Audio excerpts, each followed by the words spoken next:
ये खुशकिस्मती भी है हमारी कि आप फिर भी आप बखर को नहीं भूले और बखर को वक्त दे रहे हैं। जो छोटे इलाके हैं किसी भी पंजाब की पेरीफ्री में देख लें, बखर भी एक पेरीफ्री है, तो यहाँ पे ज़ाहिर बात है लोग इतने अफोर्डिंग नहीं है कि वो बड़े शहरों का सफ़र कर सकें। और मुझे बड़ी खुशी होती है कि हम अपने ज़िला की खिदमत भी की और लोग भी खुश हुए, और शायद उन्हीं की दुआओं की वजह से ये हमारी जो सिलेक्शन है या तरक्की है शायद उन्हीं की दुआओं की, बल्कि मैं कहूँगा उनकी दुआओं की ही वजह से है।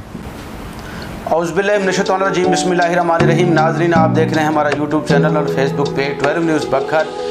आज बात करेंगे, हमारे साथ मौजूद हैं प्रोफेसर डॉक्टर कैसर अब्बास मलिक, ENT कंसल्टेंट, जो कि पहले बखर को ये वहद एजाज़ हासिल है, और डॉक्टर कैसर अब्बास मलिक साहब को भी ये एजाज़ हासिल कि बखर के ये वहद डॉक्टर हैं जो पंजाब पब्लिक सर्विस कमीशन का इम्तिहान पास करके पहले जो है वो प्रोफेसर मुंतखब हुए हैं ज़िला बखर के लिए भी ये बहुत बड़ा एजाज़ है।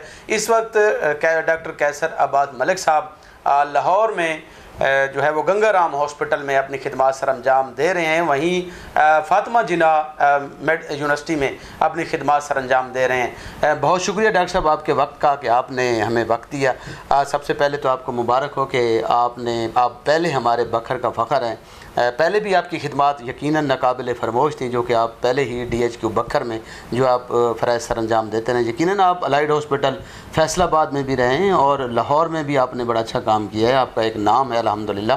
कि ये खुशकिस्मती भी है हमारी कि आप फिर भी आप बखर को नहीं भूले और बखर को वक्त दे रहे हैं। सबसे पहले डॉक्टर साहब आपको हमने मुबारकबाद पेश की कि आप प्रोफेसर सेलेक्ट हुए माशाल्लाह, और लाहौर में आप चले गए। आप ज़रा थोड़ा सा पहले हमें ये बताएँ कि आपका इब्तदाई तलीम से लेके प्रोफेसर तक का सफ़र कैसा रहा, उसके बाद फिर आपके प्रोफेशन के बारे में बात करें।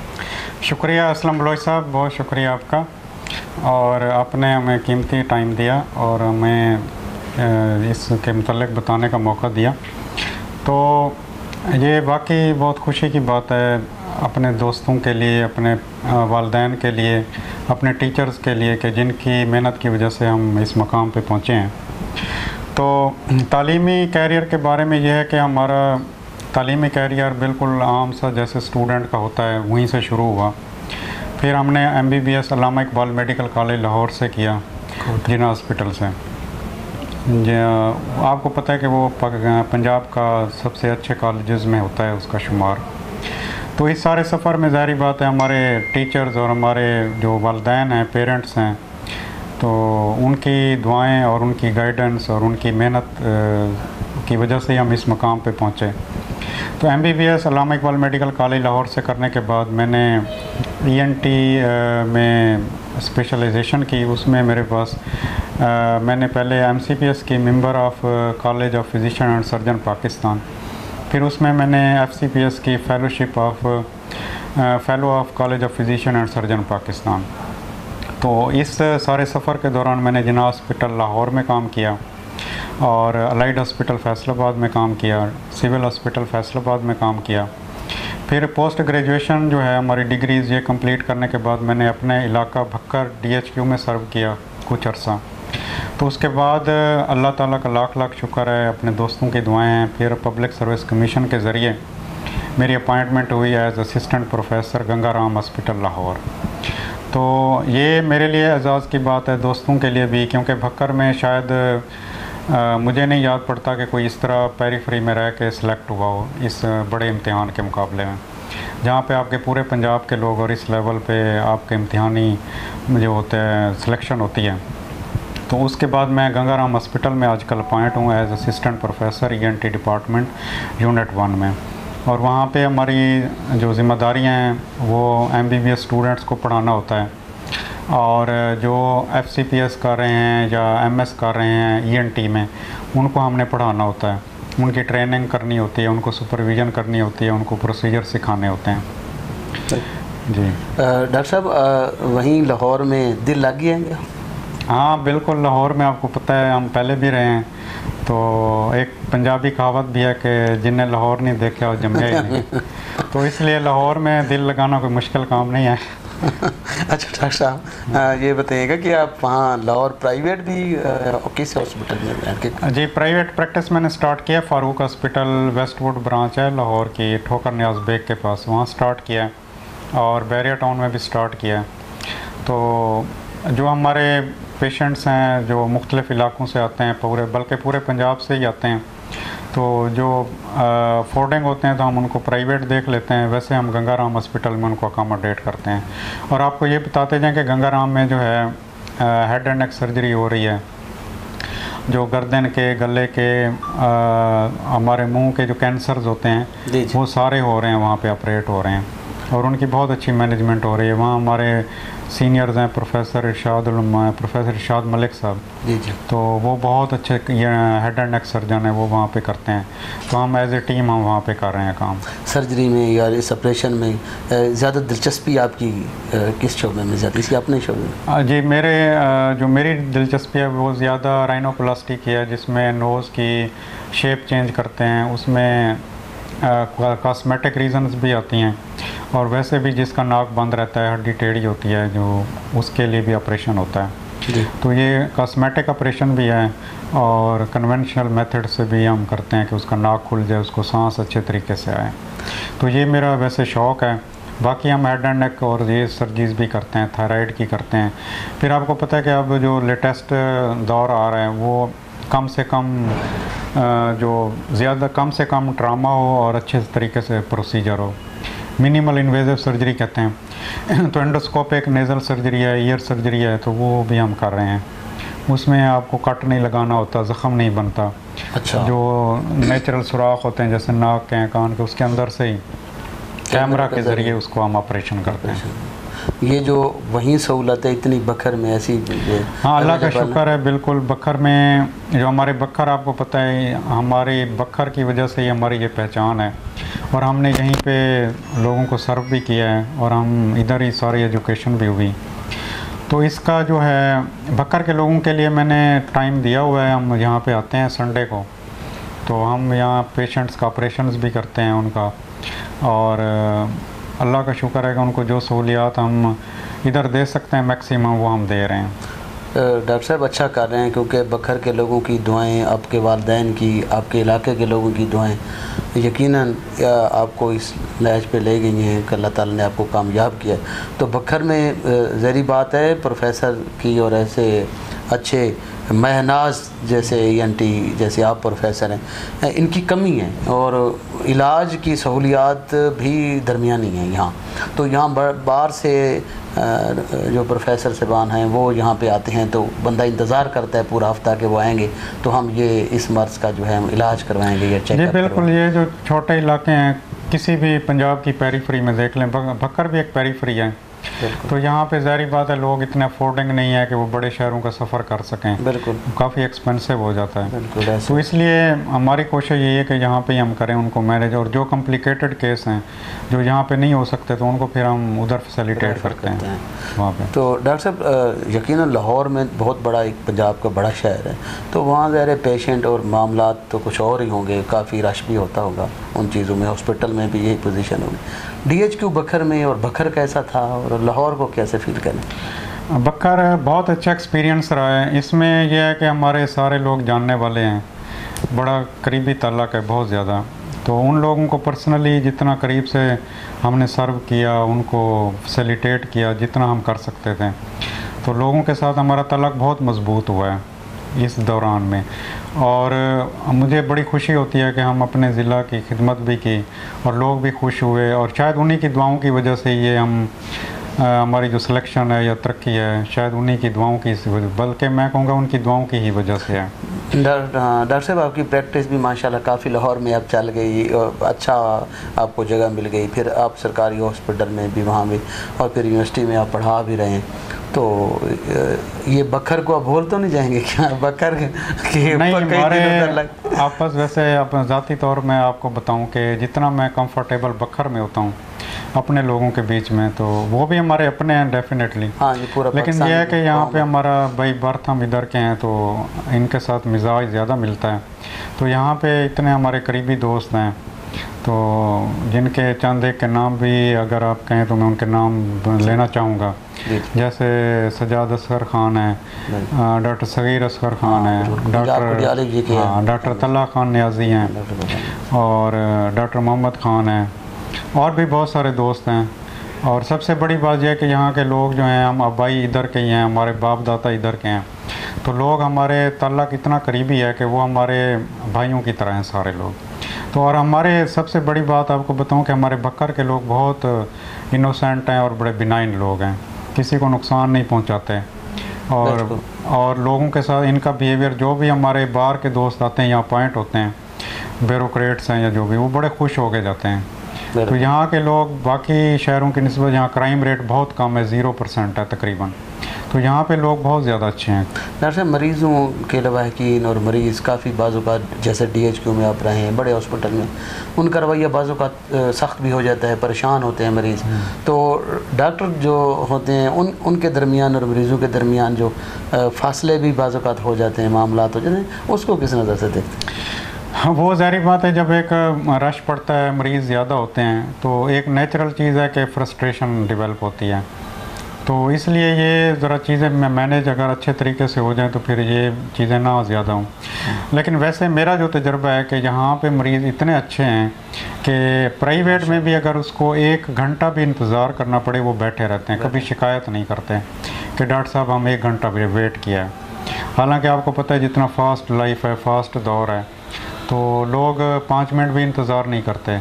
लेकिन जहाँ हमारे अपने शहर के लोग हैं कि घंटा भी वेट करना पड़े तो वो कर लेते हैं। और बाज़ों का दूर दराज इलाके से आते हैं, उनको पता नहीं होता, वो बेचारे 6-6 घंटे भी वेट कर लेते हैं। तो ये मतलब यह कि यहाँ के लोग बहुत ही अच्छे हैं, लोग सारे ही अच्छे हैं। डॉक्टर कैसे हैं सारे DHQ में, बाकी सारे आपके साथ, और आपने जो आप रहे हैं, क्योंकि आप जा चुके हैं, लेकिन रब्ता तो है, खिदमत करने वाले हैं या कोई उनमें बाज़ों का सख्ती भी आ जाती है? यहाँ के जो डॉक्टर हैं मेरे ख्याल में वो अपने तौर पे बहुत ज़्यादा कर रहे हैं, डिलीवर कर रहे हैं, लेकिन डेफिनेटली वो शायद उस हद तक नहीं कर सकते जे कि आवाम की 100% सेटिस्फेक्शन हो। लेकिन यहाँ के जो भी डॉक्टर हैं तो वो अच्छा काम कर रहे हैं, वो डिलीवर पूरी कोशिश कर रहे हैं। लेकिन फिर भी आपको पता है आबादी और डॉक्टर्स का जो तनासब होता है वो बाज़ औक़ात पूरी तरह से वो नहीं होता कि वो 100% उसकी सेटिस्फेक्शन हो। लेकिन फिर भी यहाँ के डॉक्टर बहुत अच्छे हैं, कोऑपरेटिव हैं और अपने तौर पे काम कर रहे हैं। आप अच्छा डॉक्टर साहब, आप आएंगे आपके शोबे के बारे में, जैसे नाक कान गला है, आप माशाल्लाह कंसल्टेंट हैं इस चीज़ के, तो इस बीमारी के हवाले से ज़रा थोड़ा सा हमें ज़रा आगाह करें हमारे नाज़रीन को। ये बुनियादी है चीज़ क्या, गला कैसे ख़राब हो जाता है, नाक का मसला, और फिर जो ऑपरेट होता है उस वक्त हम लोग या सारे लोग परेशान हो जाते हैं कि गला बंद हो गया है, सांस नहीं आ रही, या गले में एलर्जी सी पैदा हो जाती है, नाक बाज़ औक़ात बंदा कान से सुन नहीं सकता। तो ये समाज बड़ा मसला है। जी जी, उसमें बुनियादी चीज़ें इनमें क्या होती हैं, और इसमें डॉक्टर्स उसमें बलोच साहब ये है कि मुख्तलिफ जो है ENT की जो बीमारी हैं उसमें ज़्यादा गला ख़राब होता है, बच्चों में ज़्यादा टॉन्सिल्स की इन्फेक्शंस होती हैं, बड़ों में बहुत सारी वजूहात होती हैं, उसमें ओवरऑल गला ख़राब हो जाता है, सेंसिटिव हो जाता है, और बैक्टीरिया वायरस सम टाइम इतने ज़्यादा चल रहे होते हैं। इसके अलावा साइनसिस का इश्यूज़ होते हैं,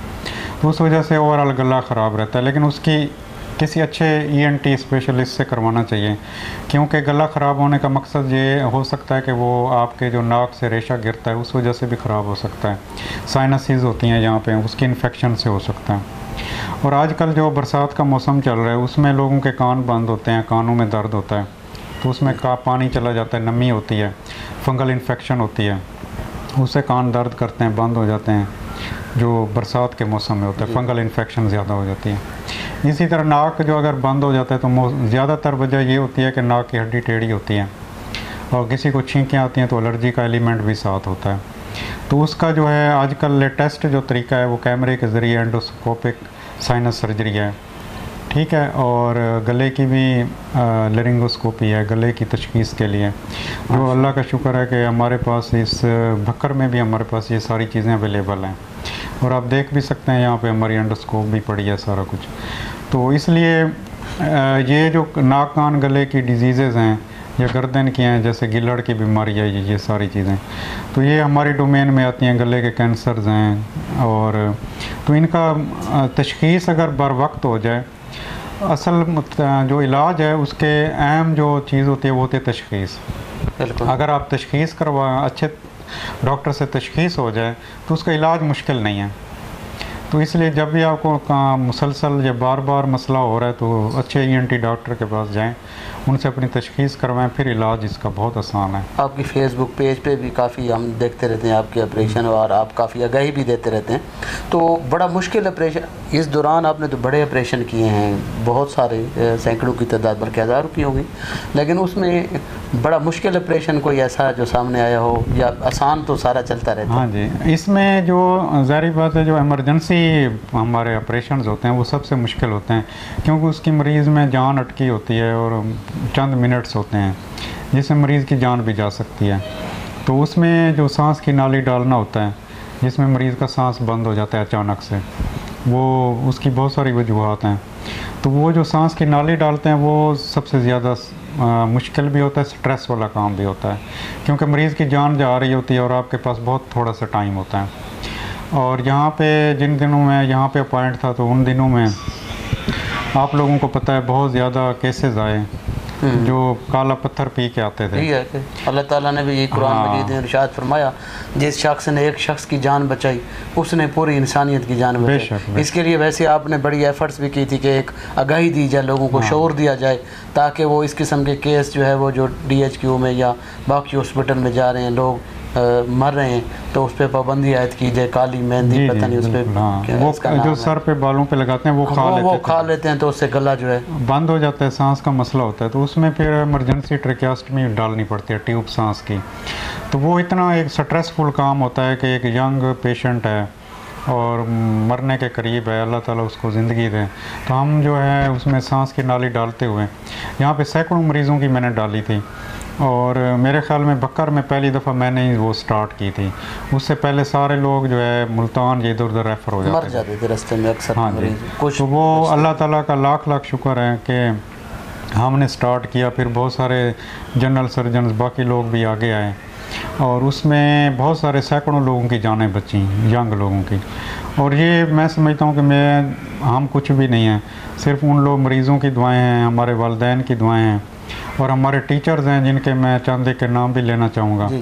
प्रोफेसर खालिद मुनीर चीमा साहब हैं लाहौर के, इसके अलावा प्रोफेसर इरशाद मलिक साहब हैं, प्रोफेसर महमूदुल हसन हैं, प्रोफेसर सलीम साहब हैं, तो प्रोफेसर मोहम्मद अली त्रिमज़ी साहब हैं। तो ये चंद एक नाम हैं जिनके साथ मैंने काम किया है, और हमने अल्लाह ताला का शुक्र है कि लोगों की जानें भी बचाईं और दुआएं भी इकट्ठी की। शायद यही हमारे पास सबसे बड़ा असासा है।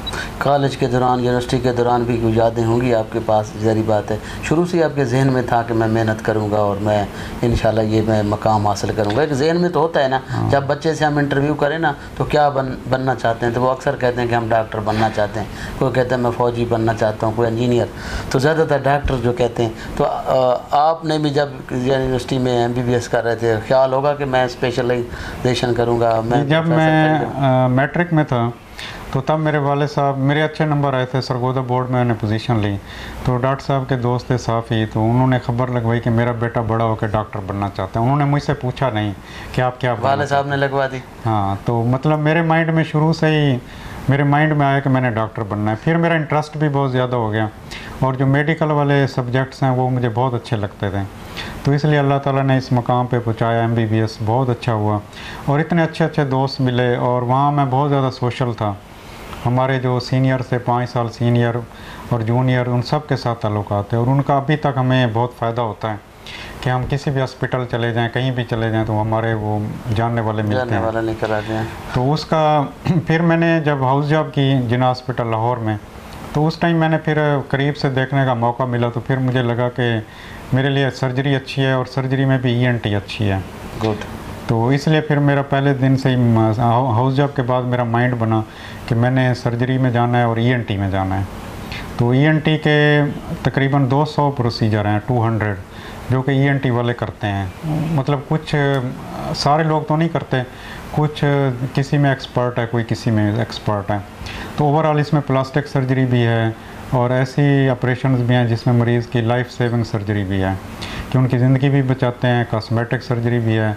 तो बहुत अच्छा, अल्हम्दुलिल्लाह के वी आर सेटिस्फाइड। कोई ऐसा ख़तरे में भी मरीज़ होता होगा जिसकी जान 50-50 चांस होगा कि जान बचती है नहीं बचती, तो फिर आप उनसे वो पहले एक फार्म फिल करवाते हैं, या लोग राज़ी होते हैं ठीक है जी डॉक्टर साहब आप स्टार्ट करें अल्लाह वारिस है? इसमें देखें कि जब एक पेशेंट आता है बड़े क्रिटिकल जो इस तरह के 50-50 वाली सूरत हाल में, तो उसमें मरीज़ की काउंसलिंग, उसके अटेंडेंट्स की काउंसलिंग अहम होती है और उनका एक ट्रस्ट डेवलप होता है डॉक्टर के साथ। जब वो ये समझते हैं कि डॉक्टर हमारा जो है इस काबिल भी है और ये कि सारी चीज़ें मैनेज कर सकता है, तो वो मेरे ख्याल में उनका जब ट्रस्ट डेवलप होता है तो कोई भी अटेंडेंट जो है वो मना नहीं करता, वो कहता है डॉक्टर साहब आप करें और अल्लाह के हवाले। तो इसलिए ये लोग आराम से कंसेंट वगैरह दे देते हैं। तो ये एक डेवलप होता है ट्रस्ट कि अगर अटेंडेंट्स और आपका इतना अच्छा ट्रस्ट डेवलप हो गया है तो मेरा नहीं ख्याल कि अटेंडेंट कभी लड़ाई करते हैं या कभी आपके साथ लड़ाई झगड़ा करेंगे। आप मरीज़ों के साथ सिंसियर रहें, उनके ट्रीटमेंट में, उनके बेनिफिट्स में, तो अल्लाह ताला आपको बहुत ज़्यादा देता है अजर इसका। जब मरीज़ उनका ठीक हो जाता होगा वो यकीनन थैंक्स भी बोलते होंगे, हाँ, खुशी भी होती होगी। बिल्कुल बिल्कुल। अच्छा डॉक्टर साहब, वो मेरा एक सवाल रह गया ना कि मुश्किल ऑपरेशन कौन सा किया सबसे ज़्यादा अहम, जो टाइम ज़्यादा लिया हो जिसने, और फिर आपका एक अब जहन में हो कि मैंने एफ़र्ट्स की है बड़ी, उसमें मेहनत करनी पड़ी, फिर आपको खुशी भी हुई हो?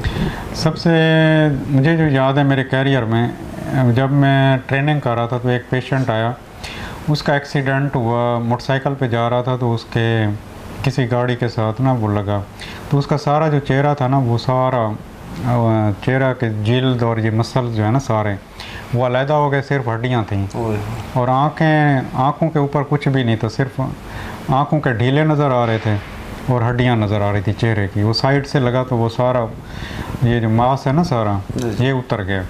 तो जब वो हमारे पास आया तो वो इतनी डरावनी कैफियत में था, लेकिन वो बात सुन भी सकता था, सर भी हिलाता था, लेकिन उसके होंठ ना कुछ भी नहीं था, पूरा चेहरा साइड पे था, लेकिन उसका ब्रेन ठीक था, बातें समझ सकता था।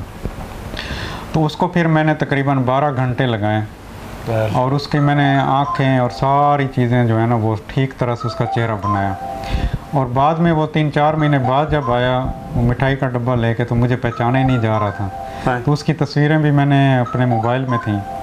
तो हमारे स्किन के स्पेशलिस्ट हैं, प्रोफेसर हैं आजकल, शेख साहब फैसलाबाद में इंचार्ज हैं सिविल हॉस्पिटल में, उनका जानने वाला था, वो लेके आए, मिठाई का डब्बा भी लेके आए। तो उन्होंने बताया कि डॉक्टर साहब ये वही मरीज़ है जिसका आपने किया था। वो 12 घंटे हमारे लगे और रमज़ान का महीना था।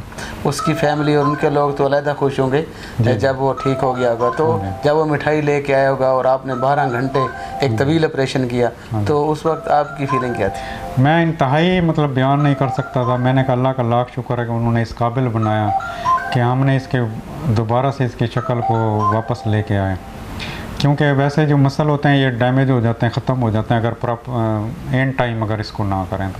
अच्छा डॉक्टर साहब, चलो आपकी लाइफ में छोटा सा एक और भी सवाल है कि आपको दुख कब होता है और खुशी कब होती है? मुझे ऑनेस्टली दुख तब होता है जब हमारे डॉक्टर्स कम्युनिटी जो है वो लोगों के बेनिफिट्स को कंप्रोमाइज़ करती है। यानी आपको मरीज़ के साथ बहुत सिंसियर होना चाहिए।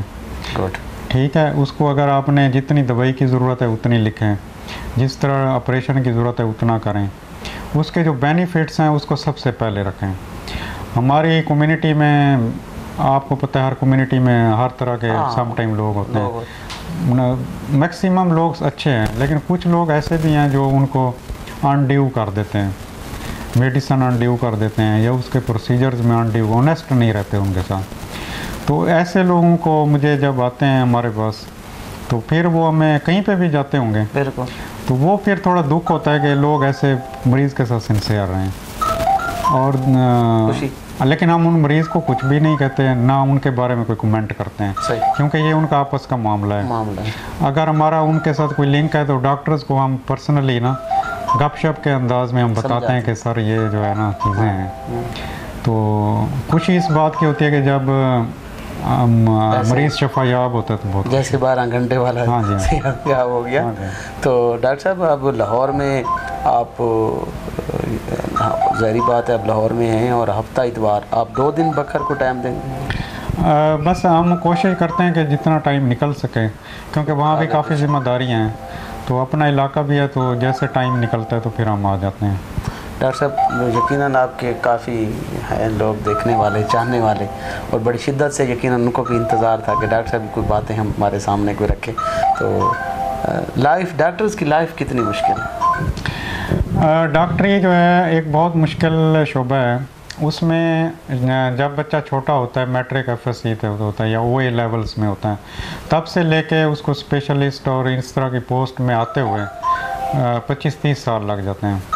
तो ये सारा जो ड्यूरेशन है बड़ा मेहनत तलब होता है और इसमें ज़िम्मेदारी बहुत ज़्यादा है। जब आप एक इंसानी ज़िंदगी से कर रहे हैं, आपका वास्ता है, आपके डिसीजंस और ये चीज़ें जो हैं उनके साथ आप जब डील कर रहे होते हैं। फ़ोन ले लें, ज़रूरी भी हो सकता है, तो आपका जो है ज़रूरी होता है बाजू पर देख लें। अच्छा माशाल्लाह डॉक्टर साहब, बहुत बहुत शुक्रिया, आपने बड़ा वक्त दिया। लेकिन वो जैसे मैंने कहा कि डॉक्टर साहब, डॉक्टर्स की अक्सर जो है वो लाइफ बड़ी टफ होती है। अक्सर बाज़-औक़ात ये कि डॉक्टर से ही शादी कर लेता है और फिर वो भी ड्यूटी पे और वो भी फिर बच्चों का भी मसला होता है। तो ऐसा तो नहीं है आपके साथ? नहीं, ऐसा बात नहीं है। माशाल्लाह हमारी जो फैमिली लाइफ है बहुत अच्छी है और मेरी वाइफ वैसे नॉन डॉक्टर हैं, तो इसलिए हमें घरेलू मसाइल नहीं है बच्चों के लिए या इस तरह के लिए। माशाल्लाह डॉक्टर साहब। अच्छा डॉक्टर साहब, बड़ी दिलचस्प और माशाल्लाह आपने इंफॉर्मेशन शेयर की हमारे साथ, डॉक्टर्स के लिए भी, लोगों के लिए। आपने ज़ाहिर बात है, आपने जिस घर में आंख खोली तो वो भी एक आपके वालिद साहब इल्म की शम्मा रोशन करने वाले थे, क्योंकि उन्होंने भी, उनके काफ़ी हज़ारों की तादाद में शागिर्द भी हैं। बिल्कुल। तो उनकी दिलचस्पी इसी वजह से शायद एजुकेशन में अपने बच्चों को या आपको उसने बड़ी मेहनत।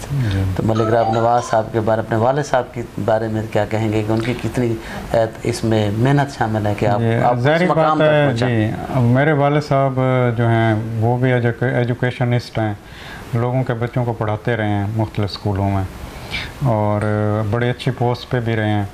तो उनका एक ही, मेरे वालिद साहब का जो है उनका एक ही कॉल होता था कि जो किसी के बच्चों को अच्छे तरीके से नेक नियत होकर पढ़ाता है तो उसके अपने बच्चे भी पढ़ते हैं। अगर आप किसी के लोगों के बच्चों को नहीं पढ़ाते अच्छी नियत के साथ, तो या उनके आप उतनी मेहनत नहीं करवाते, तो आपके अपने बच्चे भी नहीं पढ़ते हैं। तो ये इस बात का सबूत है कि उन्होंने लोगों के बच्चों को भी बहुत अच्छे तरीके से पढ़ाया, टाइम दिया, तो ताकि फिर हमारे हम बहन भाइयों में भी माशाल्लाह सारे पढ़े लिखे और अच्छे ओहदों पे हैं। तो इसलिए आप, अगर आप, अल्लाह ताला सिर्फ नियत देखता है। अगर आप किसी भी शोबा में हैं, अगर आप अच्छी नियत के साथ करें तो उसका रिवार्ड ज़रूर मिलता है। और मेरे कैरियर में जो है मेरे वालिद साहब, ज़ाहिर बात है, मेरी वालिदा की दुआएं, मेरे वालिद साहब की गाइडेंस और ये सारी चीज़ें, उसको तो कोई नेमुल बदल है। टीचर्स अच्छे मिल गए, फिर दोस्त अहबाब भी, कि महफल कोई गलत ऐसी। और आखिर में ये बताता जाऊँ कि आपकी अपने टीचर्स की, अपने लोगों की, उनकी जितनी आप रिस्पेक्ट करेंगे, उनके साथ चलेंगे, उतना अल्लाह ताला आपको देगा। बेशक। अब लाहौर में जो है वो फातिमा जिन्ना मेडिकल यूनिवर्सिटी में जी, और इसके साथ आप गंगाराम हॉस्पिटल में प्राइवेट, आप मतलब वो फारूक हॉस्पिटल में कितने बजे से कितने बजे तक वहाँ पे? जी, वहाँ पे इवनिंग टाइम होता हूँ मैं फारूक हॉस्पिटल में। Evening time? जी जी। और फिर हफ्ता इतवार यहाँ पे? बस ज़रूरी नहीं कि हफ्ता इतवार हूँ, लेकिन मैं टाइम देता हूँ मैक्सिमम, ज़्यादातर इतवार को ही होता हूँ। लोगों को कैसे पता चलेगा कि यार हाँ आप हर हफ्ता होते हैं या नहीं? जी, मैं आता हर वीकेंड पे हूँ, तो इसलिए इतवार वाले दिन ज़्यादा करता हूँ मैं यहाँ पे क्लिनिक। तो हमारे इधर हैं कॉन्टैक्ट्स वगैरह, तो उनको लोग फ़ोन कर लेते हैं। नंबर है कोई? नंबर बता देना हमें भी, ताकि हमारे देखने वालों को भी नंबर पहुंच जाए आपके बंदे का, ताकि वो उससे रब्ता कर सकेंगे, डॉक्टर साहब इस हफ्ते आएंगे। ज़फ़र नून है हमारा असिस्टेंट है, ज़फ़र नून। उसका ज़रा फ़ोन नंबर भी हमें बता दें तो ज़्यादा बेहतर है। लोगों के पास हैं, लेकिन इस पे ज़रा हमारे पेज पे चले, उसका नंबर है 0334 4737 350। दोबारा रिपीट कर। 0334 4737 350। बहुत शुक्रिया डॉक्टर साहब, आपके वक्त का माशाल्लाह आपने बड़ा टाइम दिया। और इंशाल्लाह ताला नाज़रीन, आपने बात सुनी प्रोफेसर डॉक्टर कैसर मलिक साहब की, जो कि हाल ही में उन्होंने जो है वो मुकाबले का बल्कि इम्तिहान पास किया और प्रोफेसर जो हैं वो मुंतखब हुए कि बखर में भी DH के हॉस्पिटल में भी खिदमत सर अंजाम देते रहे, अलाइड हॉस्पिटल फैसलाबाद में भी, अब जो है लाहौर में अपनी खिदमत सर अंजाम दे रहे हैं। तो उन्होंने पब्लिक सर्विस कमीशन के ज़रिए उन्होंने जो पेपर दिया, इम्तिहान दिया, इम्तिहान पास करके अब प्रोफेसर हैं। अल्लाह का शुक्र है, ये बखर का ये फ़ख्र है, महनाज डॉक्टर हैं। पहले भी इनकी खिदमत नाकाबिल फरोश हैं और आप तक जो मालूमात थी वो आप तक पहुँचाने की कोशिश की है। डॉक्टर साहब से कोशिश करते रहेंगे कि हम राब्ते में रहें और आप तक दिलचस्प मालूमात आप तक पहुँचाते रहें, ताकि आपको इससे आगाही भी मिले इस मर्ज़ से, और नाक कान गले और बाकी जो इसमें कौन कौन से मसाइल हो सकते हैं और किस से इलाज करवाना चाहिए, कौन कौन सी इसमें एहतियाती तदबीर। हाँ, एहतियाती तदबीर के हवाले से डॉक्टर साहब थोड़ा सा बता दें कि हमारे नाज़रीन को भी कोई मैसेज दे दें। जी, बस यही है कि आप जो है अपने नाक कान गला की हिफाजत करें, और उसको अगर कोई बार बार तकलीफ़ हो रही है, मसला हो रहा है, किसी अच्छे ENT डॉक्टर से दिखाएं और डस्ट वगैरह से परहेज़ करें। मिट्टी से जिस तरह कोई काम करते हैं, लकड़ी का काम करते हैं, उनकी डस्ट होती है, वो ख़तरनाक होती है। लकड़ी के जो काम करते हैं या टाइल्स का काम करते हैं, उनकी डस्ट ख़तरनाक होती है। हाँ, सेमट की है। तो इस तरह ये जो चीज़ें हैं, चूना, इस तरह की चीज़ों से जो नाक के ज़रिए आपके नाक को ख़राब करती हैं, गले को, फेफड़ों को, तो उनसे अवॉइड करना है। कान में कोई चीज़, चाबियाँ ना मारें, कोई ऐसे स्टिक्स ना मारें, और कान में पानी वगैरह ना जाने। अक्सर थोड़ी थोड़ी खारिश होने लग जाती है ना, तो अक्सर मैं लोगों को देखता हूँ वो गाड़ी की चाबी ऐसे अंदर लगा के, उनके लिए मैं कहूँगा कि कान में गाड़ी की चाबी ना लगाएं, कान को चाबी ना लगाएं, कान को चाबी बल्कि किसी को दिखा। बहुत शुक्रिया नाजरीन, डॉक्टर कैसर मलिक साहब का बहुत शुक्रिया डॉक्टर साहब आपके वक्त का। इंशाल्लाह हम आपको तकलीफ़ देते रहेंगे ताकि ये हम कम अज़ कम 1-2 प्रोग्राम महीने में लाजमी करें, ताकि हम इंफॉर्मेशन जो है वो शेयर हो सके। शुक्रिया असलम बलोच साहब, क्योंकि आपका वक्त बड़ा कीमती होता है, हमें एहसास है। बहुत बहुत शुक्रिया। Thank you very much.